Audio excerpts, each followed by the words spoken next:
Papa Murphy's $7.99 everyday value lineup of take and bake pizzas are, well, a pretty big deal for a pretty small price. We're talking big savings on big flavors, like our new bold shredded pepperoni pizza, crumbled sausage pizza, or classic cheese pizza, all for the small price of $7.99 each. So head to Papa Murphy's, because with freshly made large pizzas at this price, you can afford to bake a big-time deliciousness all day, every day. Papa Murphy's, change the way you pizza.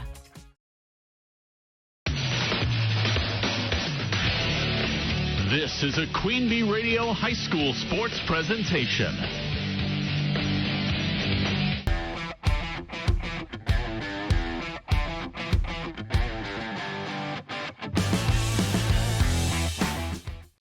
Welcome to the Papa Murphy's of Platteville and Prairie du Chien High School Football Roundup on the Queen Bee Radio Sports YouTube channel. Our lineup today, we have Steve Prestegard, Gary Craugh, Matthew Goninen, and Rob Spangler. Also check out Papa Murphy's $7.99 everyday value lineup. It's a big deal for a small price. We're talking a large pizza with new shredded pepperoni, crumbled sausage, or classic cheese for $7.99 each, which means you can afford big-time deliciousness at Papa Murphy's in Platteville and Prairie du Chien. Let's kick things off with the game that we had on the Queen Bee Radio Sports YouTube channel last Friday night.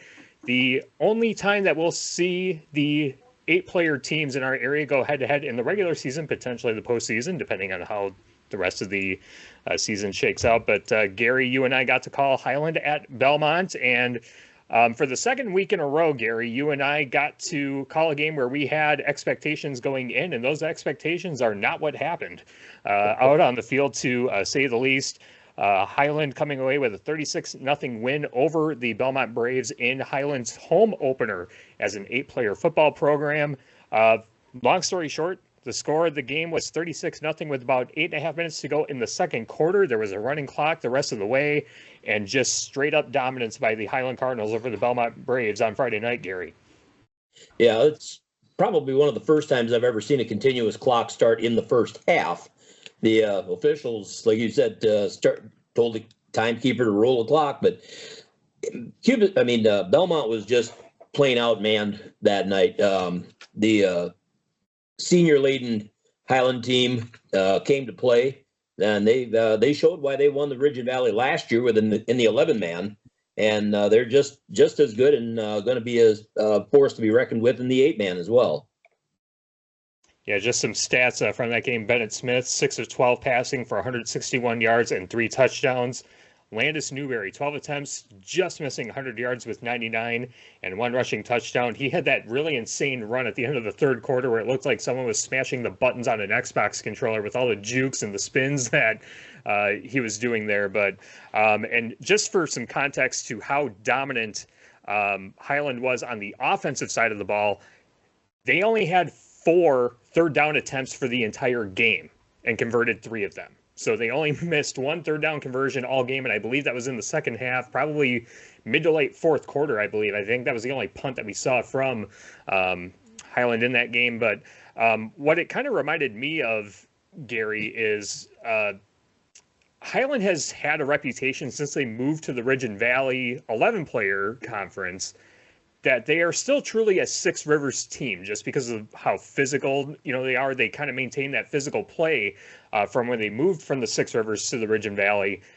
And the physical dominance that Highland had in this game, I mean, that was really reflective throughout, because it just seemed like Highland was bigger, faster, stronger in all 3 phases of the game. Every tackle on a Highland ball carrier, it took 2 or 3 Belmont players to take that ball carrier down or force him out of bounds, or wherever the case may be. It just seemed like Highland just had way more weapons and more firepower on their side than what Belmont had in that matchup. Belmont is one of those teams that for years has always been kind of that run-dominated team. They've been physical. They've always been able to hold their own on the ground against anyone. The other night, though, with Highland coming out, of the 22 or 23 men that they've got on the roster, 11 are seniors. And of the 8 starters, I believe 6 or 7 were seniors. So they're bringing a lot of experience in there. They're bringing a lot of physical development. Belmont just couldn't hang with them physically. And the offensive line, I'll tell you, all three offensive linemen. Just dominated. There were massive holes for the running, but for Newberry or Jackson McGuire, yep. Newberry and McGuire. I mean, they just had holes that were just they were 5, 6, 7 yards down the field before they were ever touched. Yeah, and it's tough for Belmont to plan because, as we said during the broadcast, you can sell out for the run and try and stop that, but you have very experienced wide receivers that I don't think that Belmont just has the skill players to match up one-on-one with them, and that certainly showed up on the field. So, again, I don't think this is necessarily an indictment on how bad Belmont played. I think Highland is just that good, and I think you had the best line during the broadcast. If there are 9 teams better than Highland, show them to us, because they're still ranked number 10 in the latest SwitchSports.net coaches poll. I don't think that they'll be at number 10 for very long if they maintain this level of performance. Yeah, I fully believe that if they continue to play like that, they'll be a force to be reckoned with come playoff time, and they'll be looking towards state is what their goal is with that many seniors on that team. Yep, and Belmont will try to get back on the right track. They host Kickapoo Lafarge coming up this weekend. Highland hosts Wisconsin Heights. And then also coming up, really interesting matchup, DeSoto at North Crawford, 2 of the other top teams in the conference going head-to-head. Just a recap of the other games in the Ridge and Valley, 8-player from last week. North Crawford defeated Wisconsin Heights 26-12. DeSoto shut out Wanawak Weston 40-0, and Kickapoo Lafarge shut out Monticello 20-0. So Highland, North Crawford, DeSoto, and Kickapoo Lafarge each get a conference win in conference opening week in the Ridge and Valley 8-player conference this week. Let's go to the SWC conference where we had 2 games on Queen Bee Radio last week. Rob Spangler, you were on the call of New Glarus at Lancaster. And for the Arrows coming off that tough loss against Cuba City the previous week, I was very interested to see how the Flying Arrows would respond, and boy, did they respond with some points and points in bunches. Tell us a little bit about the Flying Arrows victory over New Glarus on Friday night. Yeah, same situation as what Gary pointed out with a running clock although it was right towards the end of the first half, but yeah, it was pretty crazy. We weren't expecting that. I wasn't expecting that. I mean, New Glarus came in 2-0. They had 2 different, types of wins. One of them kind of a blowout over Peck Argyle, and then the other one a tight win over Belleville. And so you thought, oh, okay, New Glarus is going to be, I think a sturdy test. But Lancaster just kind of, quite frankly, blew their doors off. They scored on every single possession the Flying Arrows did until late in the ball game in the fourth quarter. On their final 2 possessions, they didn't score, but at that point they were just running out the clock. And they also had reserves in JV freshman, sophomore players. So it was a utter domination by Lancaster. Lancaster got back one of their key players from week 1, which I remember you talking about, Tyler. That is Gildersleeve, who ended up, he wasn't honestly much of a factor, but it was good to see him back. As far as from injury, he was back in action. I think maybe, gives him a little morale boost to have him as an option. He made a couple nice catches and had a couple runs. But the workhorse for the Flying Arrows actually was, it was not necessarily one particular player. I mean, Savaje Benson had his turn. Nolan Wolf, the quarterback, he had his turn.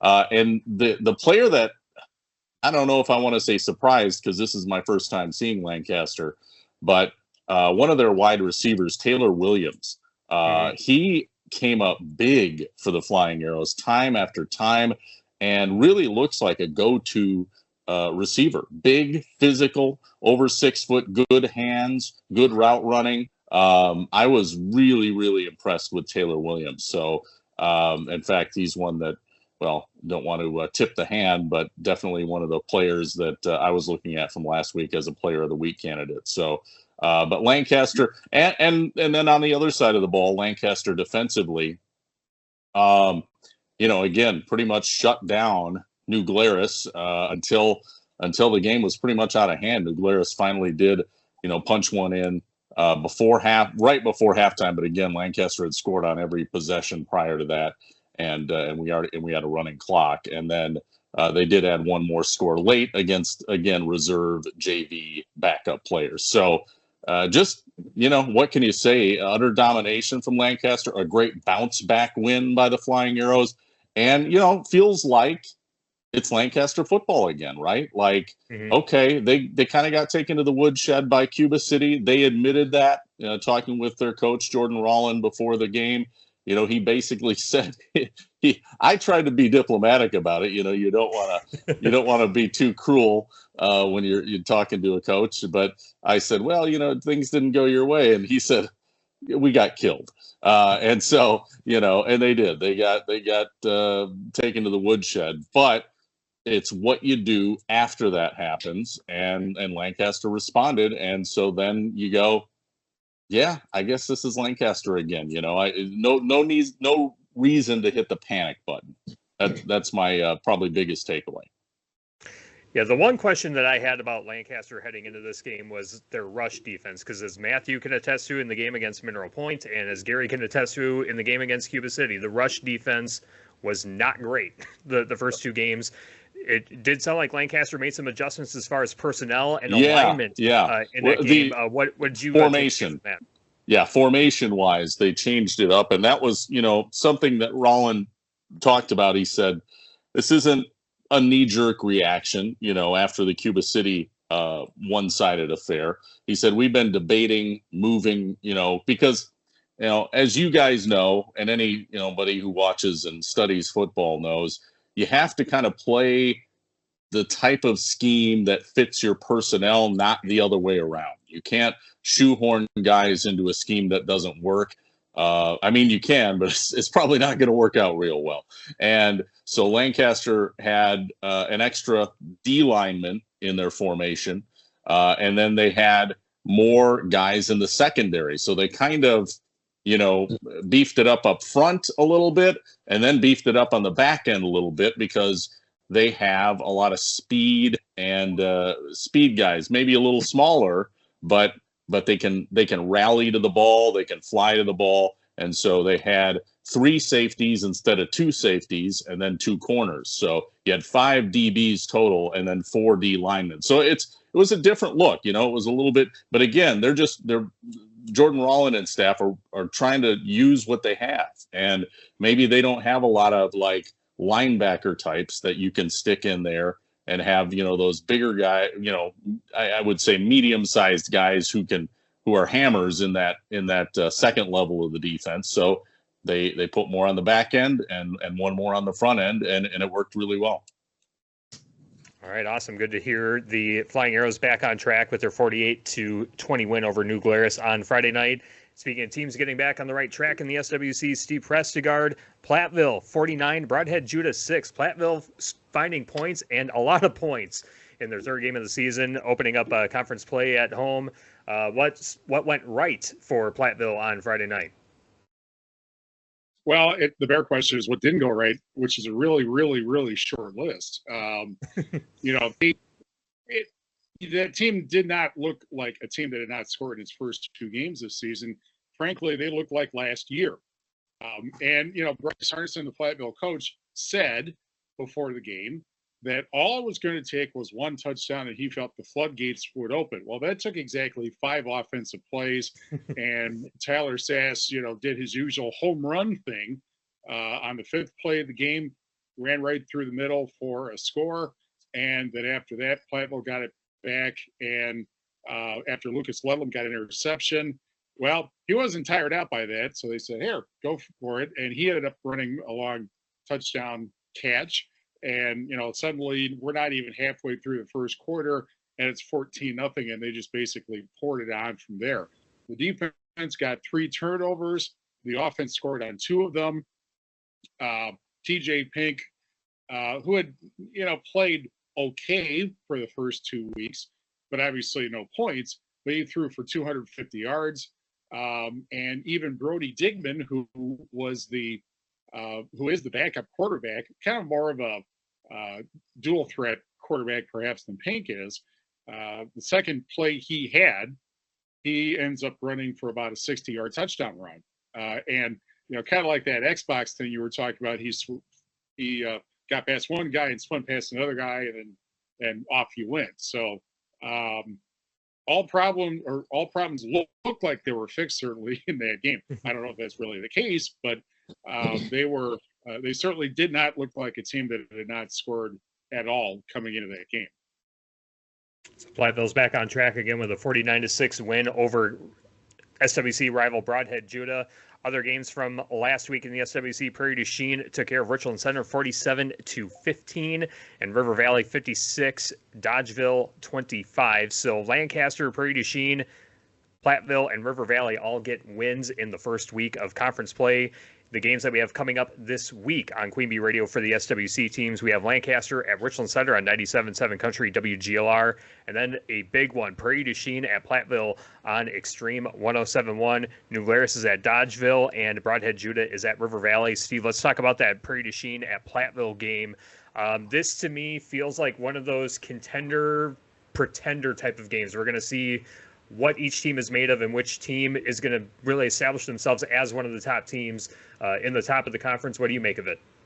Yeah, definitely. As far as Prairie goes, they had a close loss to La Crosse Aquinas, which is ranked in their first game, and then just dropped a bomb on Darlington of all teams in the second game. And then, as you mentioned, just kind of had a pretty easy time.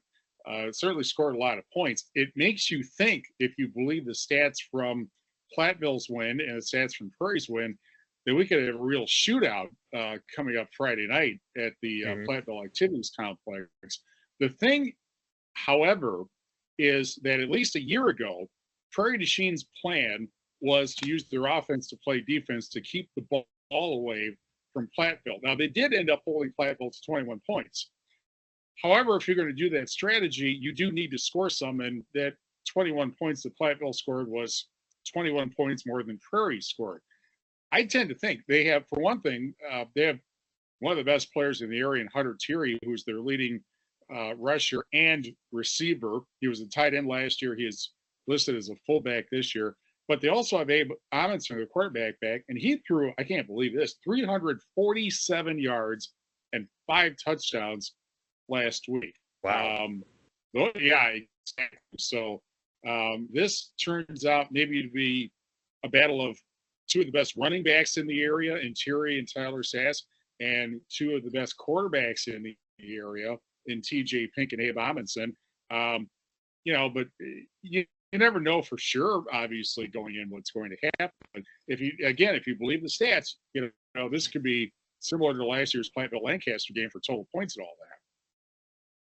Yeah, very intriguing matchup. And again, I think that this is that one domino that kind of really sets the tone for the conference heading down the home stretch of the SWC season. Again, Prairie du Chien at Platteville will have that game on Extreme 107.1. Lancaster at Richland Center. I don't think Lancaster will really have trouble with Richland Center, but something to keep tabs on is, does Lancaster build off that big win against New Glarus from last week? Again, Lancaster, Richland Center on 97.7 Country WGLR. Another thing to just kind of keep an eye on with the SWC, at least in my opinion, is New Glarus at Dodgeville. I think, New Glarus, they were 2-0 to begin the season. I think it was a bit of a surprise, just because one, it's, they're no longer co-oping with Monticello. We were kind of seeing how they would fit in with the SWC, but this game against Dodgeville, I think that will kind of help us see where New Glarus actually kind of fits in the conference title picture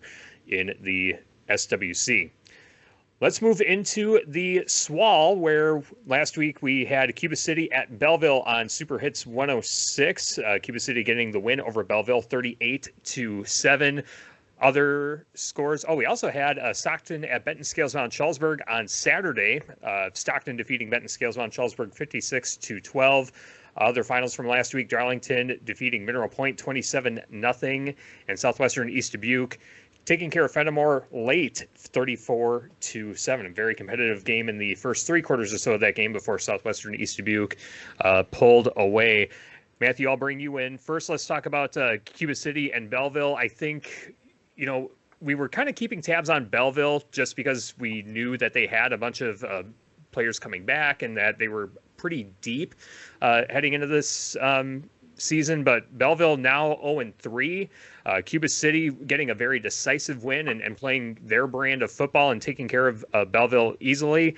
I think this win over Belleville really puts Cuba City in that top position in the SWAL and probably the top contender to knock Darlington off the top of the conference. What do you make of it? Yeah, so Tyler, when we were doing our conference previews at the end of the summer, I was really high on Cuba City, and I felt like looking at who they were bringing back and the way that they were going to play, they had a really solid chance to contend with Darlington in the SWAL. And after week one, I'll admit I had some questions about them, but where I'm at right now, I think it's more of a case of Potosi-Cassville is a really, really good football team and not that Cuba City's a bad team. We saw Cuba City really dominate on offense and defense against Belleville, who played a really close game to New Glarus and a really close game in week one. And looking at some of the stats for Cuba City, they really did it everywhere. Tyson Richard only had to throw 11 passes, and on those passes, he was accurate, picked up a touchdown. Bradley Rowe, acting as more of a power back, he only had 9 attempts for 37 yards, but he ran in for 3 scores against Belleville. And then also defensively for Cuba City, they had 2 interceptions. So they were able to intercept Sam Arndt once and Brennan Keys once. Brennan Keys, one of the more experienced players with Belleville. But that was Gavin Vossen and Bryce Buxton able to get interceptions and 2 sacks as well. So I think it was really just a good performance for Cuba City all around.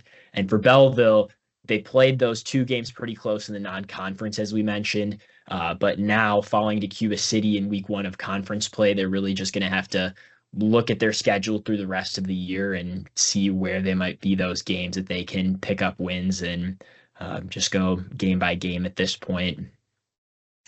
Yep, and one of the games that you got to see was Darlington over Mineral Point, 27-0. It seems like from the outside, without seeing, how the game played out, that Mineral Point is still trying to find some, continuity on the offensive side of the ball. The defense probably in good shape, but if the offense isn't moving the ball and, maintaining possessions, the defense can only do so much.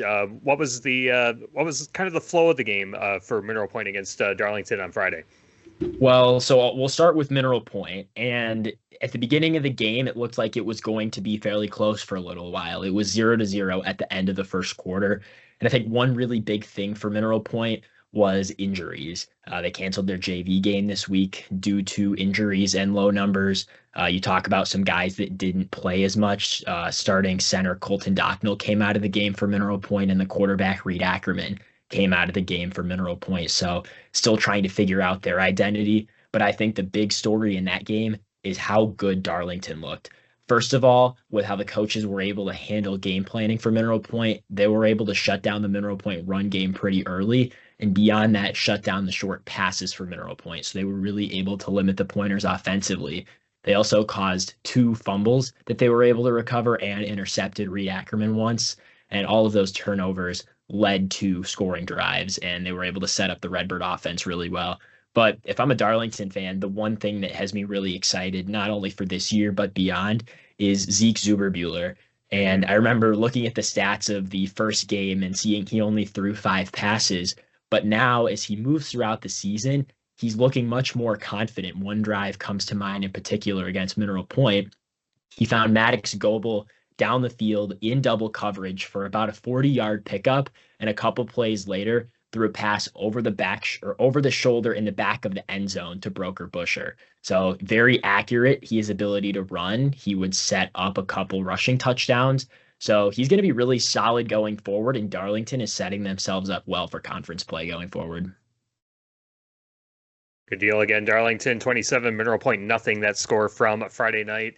And then we had breakfast football on Saturday morning. Steve and I got to see Stockton and Benton Scales Mount Charlesburg. Stockton winning 56-12. And Steve, from that game, Stockton was very methodical, moving the football on Benton Scales Mount Sheldsburg. It felt like Benton Scales Mount Sheldsburg really struggled early, especially in the first half, but they did have a nice drive to end the first half, and they were able to get a couple scoring drives to build off of that into the second half. But really, just an outstanding performance overall by Stockton.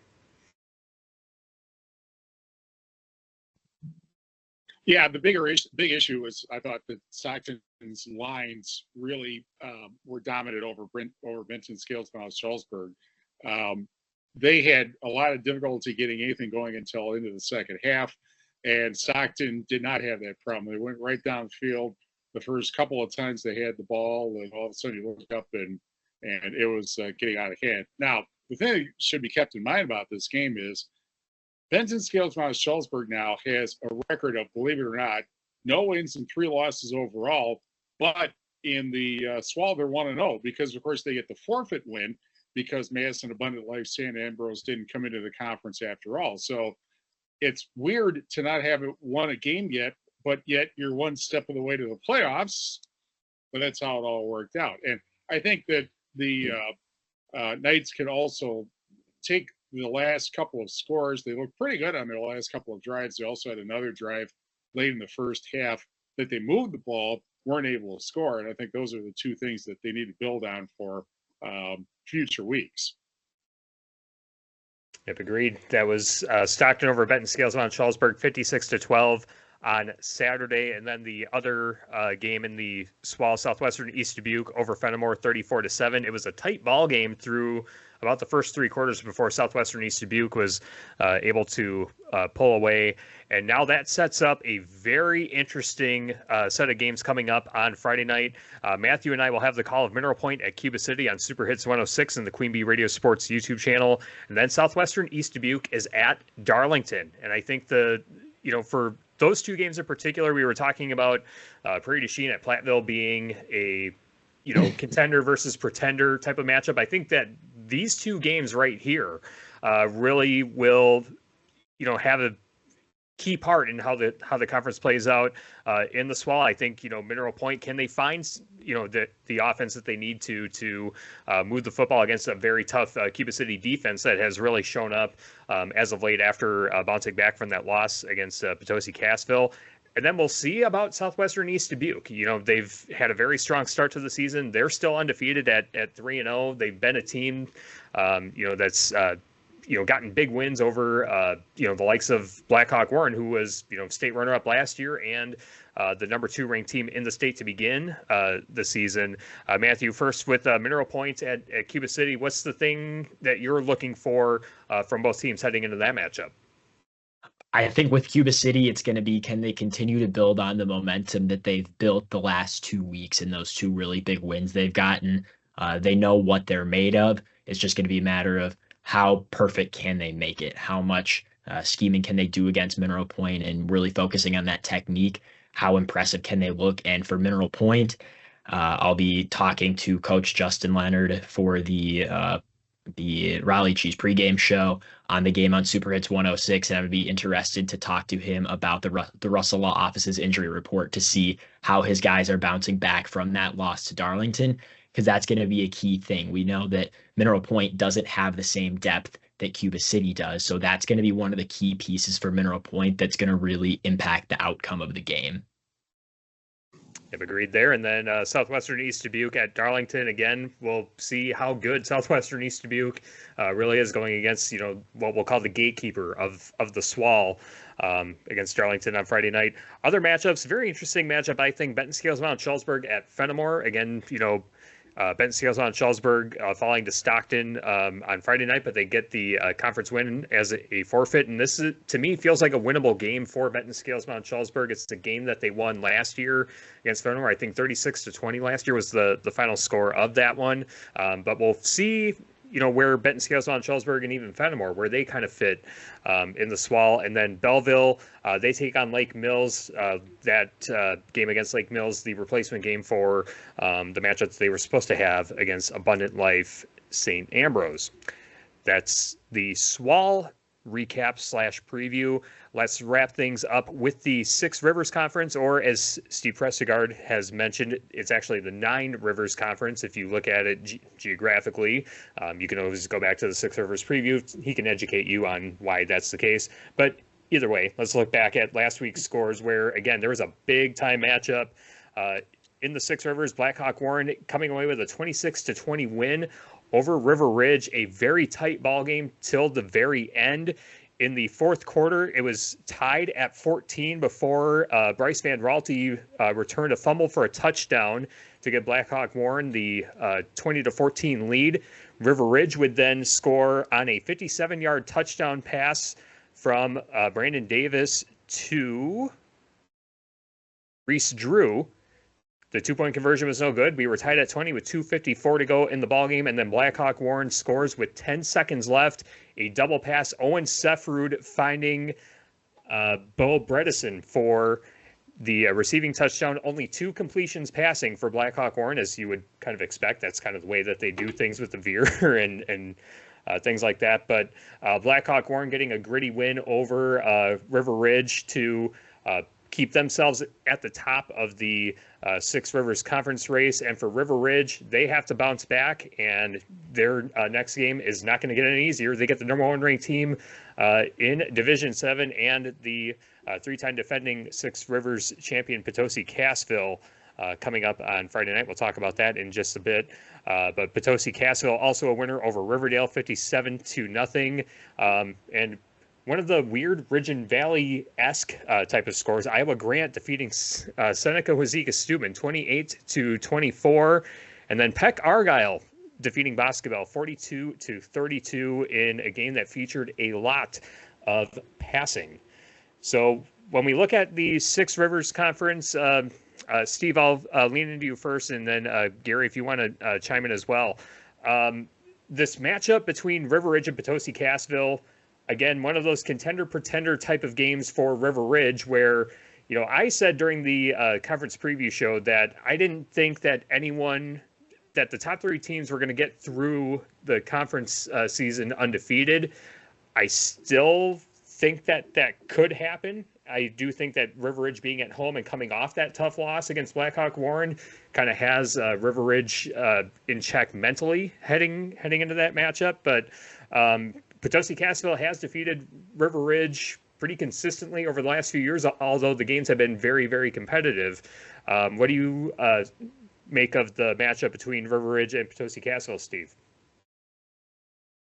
Well, if you look at River Ridge, they are to the Six Rivers what Mineral Point is to the Swall, at least, the fact that their schedule is front-loaded, where obviously, as we talked about, Mineral Point lost to Darlington last week, and River Ridge lost to Blackhawk Warren last week. So now if you want to be in a title conversation, that's a must-win Friday for River Ridge. It's kind of less of a must-win for Potosi-Cassville because they're already, they won their first game.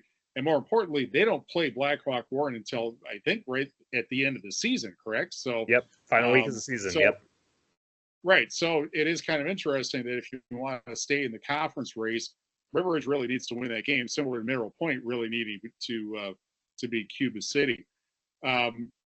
It's a tremendous rivalry, obviously. These are 2 teams. Everybody knows each other. They play each other in every sport for multiple years and all that. Remember that last year, Potosi-Cassville beat River Ridge twice. They beat them in the regular season matchup, and then they beat them in the playoffs also.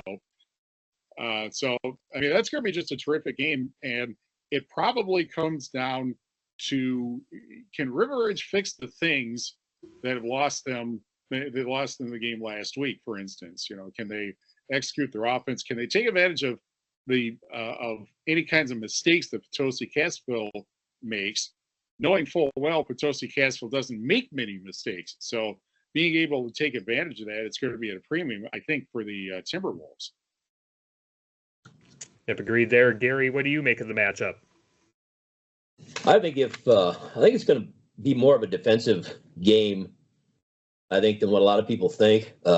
River Ridge has got a pretty decent defense. I mean, when you can hold Blackhawk Warren scoreless, for an entire half and then only give up 26 points, that says something about your defense being led by Andrew Nice, who wound up with 11 total tackles and 3 solos in that game against Blackhawk. But on the other side, you've got Potosi Cassville. They've got tradition on their side. A good, solid running game. Dawson Weber, in his game against Riverdale, only had to throw 3 passes, but he connected on all 3 passes. And again, River Sauer and Addison Tasker, both tackling machines in the back, in the linebacker core for Potosi Cassville. I think it's going to be a tight game, like Steve said, but I think it's going to be a defensive game as well. Yeah, I'm very curious to see how that one plays out. I think the big thing for River Ridge is that in a lot of these bigger games, not just Potosi Cassville, but even, the games, like against, Blackhawk Warren and, some of their other, big matchups in the postseason, is that they've started strong, but then they've, kind of withered away in the second half. I don't know if it's just because of the, physicality of the game or, whatever the case may be. I think the bigger thing, for River Ridge, and I think from a confidence standpoint, is if they can close a game really strong against one of your arch rivals and, again, one of the teams that's been kind of the gatekeeper of your conference. A big win like that can really set the momentum for River Ridge, the rest of the way and keep themselves in the conference title picture. So I'm very curious to see how that game plays out. And, just a fun tidbit about the rankings coming into the game last week on Friday night. River Ridge was ranked number 4. Blackhawk Warren was ranked number 7. This week, they're now flip-flopped. Blackhawk Warren's number 4, River Ridge is number 7. So it didn't really affect the rankings too much. They just swapped places as a result. And again, a very tight ball game. I'm very curious to see how River Ridge responds against Potosi Cassville on Friday night. So that concludes our conference recaps and previews. Let's go with our teams of the week. I will start off, and I'll say my team of the week is the Highland Cardinals. Again, the way that they played on Friday night, again, made it 36-0 with about 8.5 minutes to go in the second quarter, running clock the rest of the way. Mentioned that they only had 4 third downs for the duration of the game. Just a physically dominating team and physically dominant game from start to finish in all 3 phases. Probably couldn't play a better game if you could. Gary, I'll go to you. Your team of the week from last week. Well, I'm going to kind of go out in left field here. I'm going to take Southwestern East Dubuque. They come up 3-0, give up 1 touchdown to Fenimore. As we said earlier, it's going to be a huge test for them coming up Friday night when they take on Darlington. We'll see where they actually stand in the hierarchy of the conference. But Southwestern East Dubuque, I think, has pretty much earned the 3-0 record that they've gotten so far. So I've talked to a lot of people down in Hazel Green. My grandson goes to school down there. The team as a whole has a lot of confidence going into this contest, and the offensive line in particular, from what I've talked to people, they're playing like they know that they're good, and that's half the battle. Mm-hmm. Agreed there. Matthew, your team of the week. Well, the first team that stuck out to me for the same reasons you mentioned, Tyler, is the Highland Cardinals. Really, really impressive what they were able to do against Belmont. Besides that, I'm going to have to mention Blackhawk Warren, just, losing that first game and bouncing back the way they've been able to pick up wins and getting a win against a quality opponent in River Ridge last week. I'm going to be excited to see what they can do for the rest of the year. All right, Steve, your team of the week. Yeah, I'm going to say Blackhawk Warren because they won what I thought was the biggest game of the week. 2 of the 3 contenders for the title in the 6 Rivers. And, they gave up the lead, but were able to get it back at the very end. Kind of funny that, you look at Blackhawk Warren as a team that all they do is like 3 or 4 plays or something like that. And yet they pull something out of the back of the playbook, a double pass, in order to win the game. It is whatever it takes, honestly. But I thought that in terms of the stakes in the game, that was the biggest game of the week. And so Blackhawk Warren's winning it makes them my team of the week. All right, excellent. And then, Rob, your team of the week from last week. All right. Well, I'm going with the Lancaster Flying Arrows, the big bounce back win over New Glarus after a really tough loss against Cuba City the week prior. They came out and really just put it on New Glarus, who again was previously undefeated. They were 2-0 coming in, and you could disrespect who they beat, but at the same time, Lancaster took care of business. They scored again on every single possession until late in the ball game. So I don't know what more they could have done. And I feel it does feel like Lancaster football has righted the ship, and I think they're going to be right there in the SWC, pushing the other contenders, much like Platteville, kind of bounced back from their 0-2 start. So I'm going with Lancaster. All right, excellent. Those are the teams of the week. Let's now go to our players of the week, and sticking with the Lancaster Flying Arrows, my player of the week is Nolan Wolf. He had an impressive stat line in that game against New Glarus, 19 of 21 passing, 330 yards, and 4 passing touchdowns, and then also had 16 rushing yards and 1 rushing touchdown. In addition to that, in that big bounce back win for the Arrows over New Glarus. We'll go same order. Gary, your player of the week. Well, again, I'm going to go out in left field here. I'm going with Briar Wayne, the running back from Boscobel. 19 rushes, 226 yards, 4 touchdowns. He had 12 yards per carry, but he also did it on the defensive side of the ball. 9 solo tackles, 18 total tackles, and 1.5 sacks. Wow. So the young man had himself a game that night. I'd say so. Matthew, your player of the week. Gary, I'm right out in left field with you. I'm also going with Briar Wayne from Boscobel. And on top of what you mentioned, he had a successful 2-point conversion attempt and also brought in 6 receptions for 61 yards. So in the receiving game, rushing game, and on defense, he was everywhere. And although it was a loss for Boscobel, they put up a fight, and he was a big, big reason why they were in that game. Great minds think alike, don't we? Hope you had him in your high school football fantasy lineups this week. My goodness. Steve, your player of the week. Well, from the game I saw, the game we did, Prairie, Platteville, and brought in Jude, it's kind of hard to pick, but I'm going to pick Lucas Ludlam from Platteville for 2 reasons. A, he had 3 touchdown catches. All of them were pretty long. B, he had 2 interceptions in the game. And, Platteville's game plan was to try to get it to their playmakers, Tyler Sass and Lucas Ludlam, early on. And they certainly did that. And that was one reason that they knocked all of the cobwebs off the offense and seemingly fixed everything that was problems. So my pick is Lucas Ludlam of Platteville. All right, excellent. And then, Rob, your player of the week. Yeah, I'm going with wide receiver Taylor Williams with the Lancaster Flying Arrows. Just thoroughly impressed with him. Multiple catches, had a touchdown, broke a tackle in the open field. I know it's one of our subs.com highlight plays, on a long, I believe it was a 61-yard touchdown. But it wasn't just the big plays. It's just the consistent catches, the route running, honestly. That's what impressed me, and great hands. That's such an underrated thing about wide receivers, right? You want speed, you want size, you want guys to go up and get the ball, but you got to be able to catch it. You got to have great hands, and he has soft hands, and I think that's the biggest thing. I was really impressed with Taylor Williams.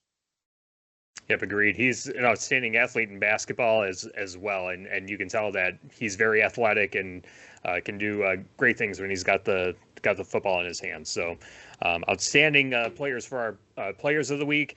And we will close out the show with Steve's High Five, where, again, Steve kindly ranks our area teams 1 through 5, and we mercilessly tell him why he is wrong.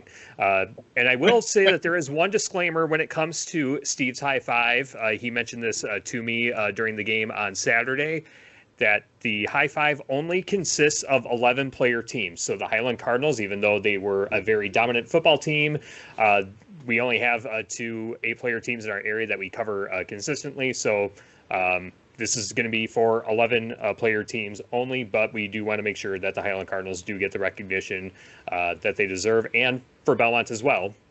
down the home stretch of the season. But with that, Steve, I will turn it over to you. You tell us your high five for this week. Well, number one was not hard to pick. Obviously, Potosi Cassville, the Chieftains did not do anything to push themselves away from number one after beating the Chieftains. I forgot to mention that last week, but Chieftains over Chieftains. But to put 57 up on anybody, I think demonstrates how good you are. But obviously, that's going to get a test this week. From 2 to 5, it's more interesting because there are probably maybe 7 teams that deserve to be in that second 4 group. So there's a couple that won't be there, and it's a question of positioning, basically. So on the grounds that, as we said, I felt that Blackhawk Warren won the biggest game of the week, I put them second. Southwestern East Dubuque didn't do anything to hurt themselves. They remain at number 3. That's going to get a big test, obviously, this week coming up. Prairie du Chien, which their only loss was to the ranked Lacrosse Aquinas, and they're obviously an offensive machine this year. I put them fourth, and because I could not for the life of me decide whether Cuba City or Darlington should be the 5th team, Cuba City and Darlington are each the 5th team on my lineup for this week.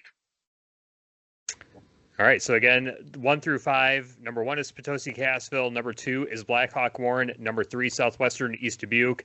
Number 4, Prairie du Chien, and tied for 5th, Cuba City and Darlington. The only grievance that I will put out for the high five is just that Southwestern East Dubuque does have the head-to-head win over Blackhawk Warren. So I would say that they would probably be higher and, maybe switch places. That's the only thing that immediately stands out to me. But as far as how things look otherwise, I think it's a pretty fair assessment of the teams in our area. Rob, I know that you were very critical of Steve's high five last week because Darlington wasn't on it. Does this satisfy the criteria in your estimation? Not so fast, my friend. First of all, Steve's in front of a bush. He needs to disappear into the bush like the Homer Simpson meme after that top 5. Because you got one right again, Steve. You got one right. The first one. Potosi Cassville, yes, definitely the best team, the top team right now.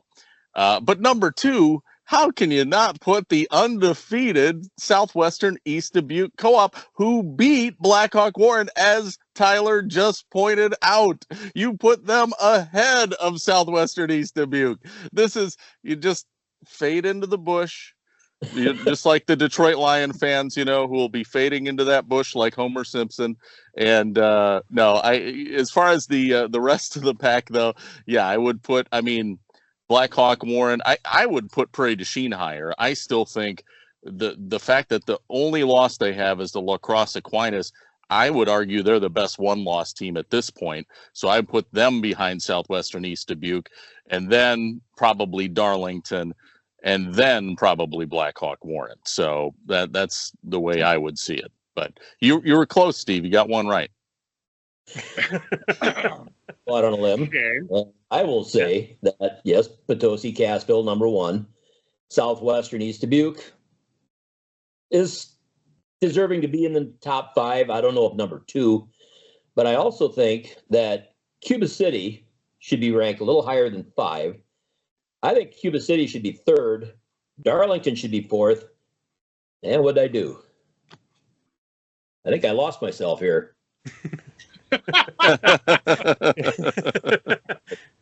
Anyhow,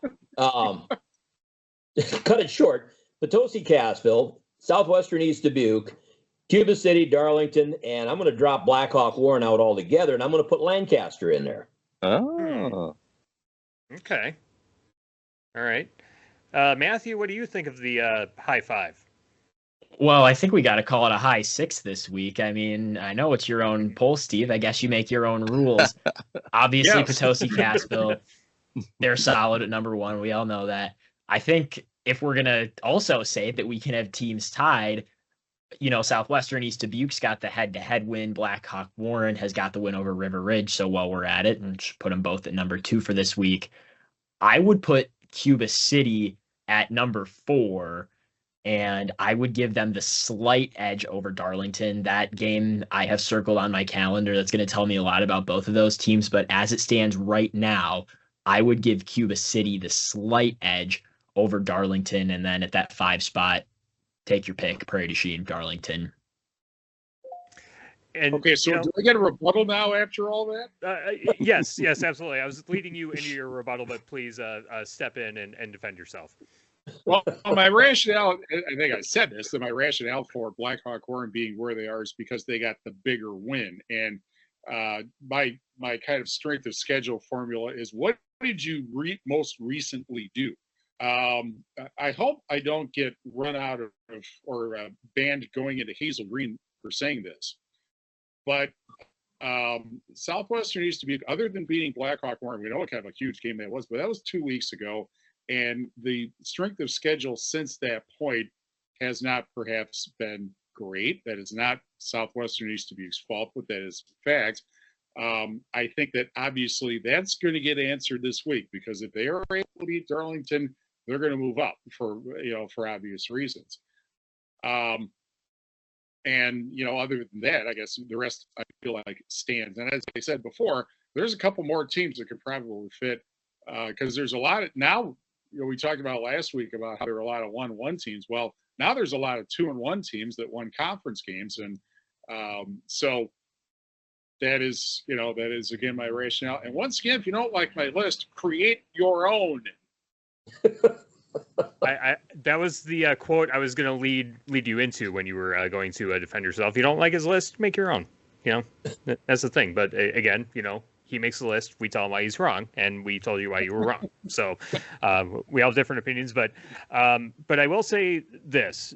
I think the awesome thing about this list and for high school football through about a third of the season now to this point, Southwestern East Dubuque has been really good, but also kind of under the radar at the same time, because we still really don't know much about them. None of us have seen any of their games in person yet. But again, this coming week, against Darlington, we're going to see how good they are. And then the week after that, Cuba City goes to Southwestern East Dubuque in Hazel Green. So we're going to see how good the Warcats, really are against some of the top teams in our area, and we're going to learn quite a bit how the SWAL is going to play out. It's been a fun storyline to keep tabs on, obviously, and we talk about the top 3 teams in the SWAL, and Southwestern East Dubuque is just now there saying, hey, we're part of this mix now too, and we'll see how they respond to the challenge against Darlington coming up on Friday night, and then the following week against Cuba City. And that will wrap up our high school football roundup this week. Again, Papa Murphy's $7.99 everyday value lineup is a big deal for a small price. We're talking a large pizza with new shredded pepperoni, crumbled sausage, or classic cheese for $7.99 each, which means you can afford big-time deliciousness at Papa Murphy's in Platteville and Prairie du Chien. For Gary, Matthew, Steve, and Rob, I'm Tyler Diktanas. Thanks so much for joining us, and we'll see you for another episode next week of the Papa Murphy's of Platteville and Prairie du Chien High School Football Roundup on the Queen Bee Radio Sports YouTube channel.